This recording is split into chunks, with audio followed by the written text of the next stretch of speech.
আমরা অনেক শুনেছি বা পড়াশোনা করেছি একতাই শক্তি একতাই বল। তো আজকে আমরা দেখতে যাচ্ছি সেটার বাস্তবায়ন। তো আমি এখন আছি বিশম্বরপুর বাজারের পেছনের, দেখতে পারতেছেন একটা ঘাটের ব্রিজ বানাইছে। এইটা মূলত একটা হাওরের একটা নালা নদীর মধ্যে বয়ে গেছে বিশম্বরপুর বাজারের পেছন দিয়ে একদম জামালগঞ্জ এর দিকে। এই যে দেখতেছেন একটা বাঁশের ব্রিজ বানাইছে, এইটা মূলত বিশম্বরপুরের রাধানগরের যে গ্রামবাসী আর বাজার কমিটি, ওনারা সবাই এই যে উদ্যোগটা নিয়েছিলেন এখানকার নদী পারাপারের জন্য। তো এই নদীটি পারাপারের জন্য ওনারা মূলত এই বাঁশের ব্রিজটি বানাইছেন। তো দেখতে পাচ্ছেন বিশাল বড় একটি নদী, এখানে সবসময় পানি থাকে, এই নদীর পানি কখনো শুকায় না।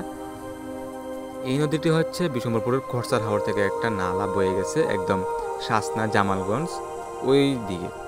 দেখতে পারতেছেন বাজারের পেছনের অংশটা এদিক দিয়ে খুব সুন্দর একটা নদী। আর যে ঘরগুলা দেখতেছেন এগুলো হচ্ছে বিশম্বরপুর বাজারের যে ঘরগুলা। তো আমরা এতটুকু বুঝতে পারলাম যে হাওরের চলাফেরার অংশটা একটু বেশি জটিল, যার কারণে ওনাদের সহজতার জন্যে এই যে একটা উদ্যোগ নিয়েছে, এটা খুব ভালো একটা উদ্যোগ। তো আমরা এখান থেকেই বাস্তবায়নটা দেখতে পেলাম।